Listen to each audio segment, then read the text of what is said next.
I'm going to show you one other way to create selections that you might find nuanced for details such as hair.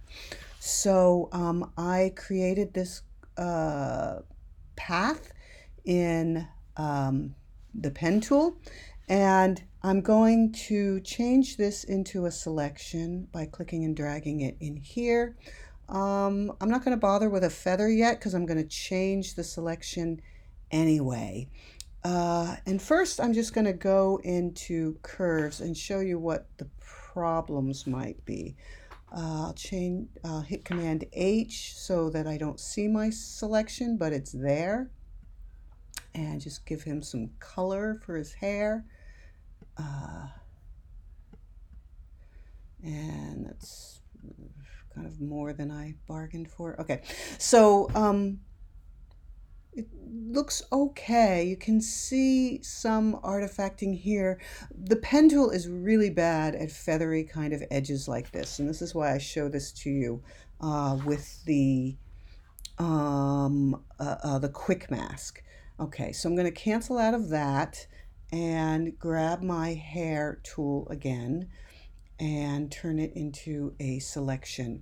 So I'm going to try and clean up some of these edges so that the colorizing goes better. And I'm going to go down into here called quick mask. And if I just click on this, the whole thing turns red. It's actually kind of meant to be a ruby gel, and it's masking off everything that won't be selected. So I'll zoom in here. And what the advantage of quick mask is that I can actually use a paintbrush tool and I can paint the areas that I want to turn into a selection. So, and it's based on the paintbrush tool and what's in my foreground and background. So you see I create a mask when it's black, and if I toggle this and bring white to the foreground, I enlarge my selection. And if I get out of quick mask, you'll kind of see what I'm doing. Okay, so I'm going to just get out of that.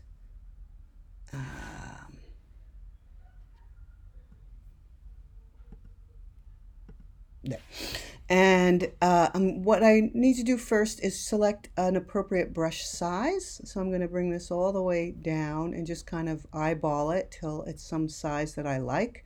That looks pretty good, and I can adjust the hardness. So this would be a hard edge, which is like the edge I already have.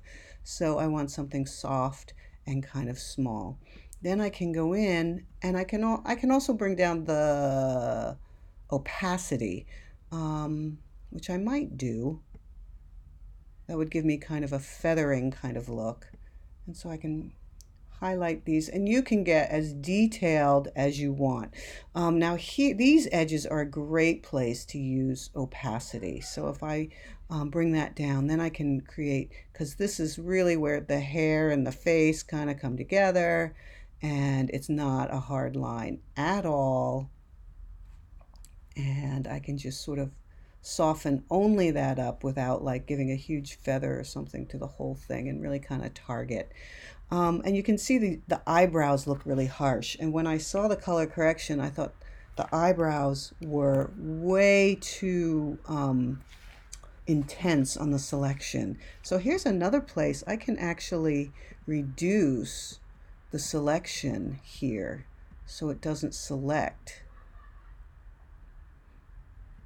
and colorize the eyebrows as much. So I'll get value from the gray that's there, but I won't get all that saturated color that looked really bad on my preview. I can also bring this brush down and bring the hardness up and zoom in on it and target that a little bit more. So yeah, hair is, in any compositing medium is the most challenging part, and most processes don't do it very well, but there's a lot of algorithms and money to be made for people who can figure out how to make it a little better. So, especially when you get into video. Okay, That looks a little funky over here.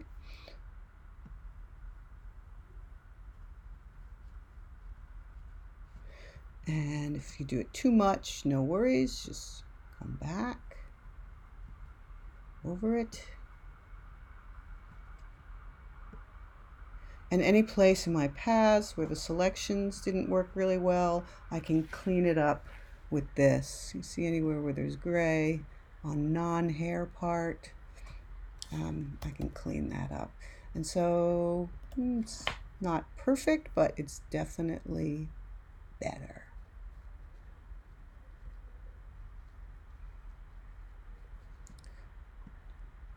And that's not strong enough for this, oops, for this area.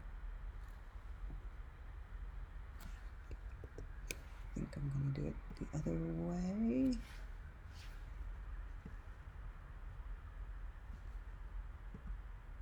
Soften that.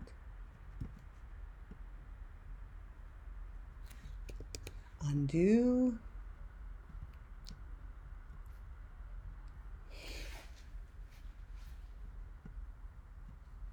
Okay, so that's pretty good. It's much better anyway. So I get out of quick mask mode just by clicking how I got into it, and you see I have a much, hopefully, nicer selection. So I'm going to, first I'm going to save it. I don't think I have one called hair. And then I'm going to give it a feather of 2. And then I'm going to go into my color curves, which is image, adjust. And I know hair works pretty well with a lot of going to, it needs to be, it's a little too saturated looking.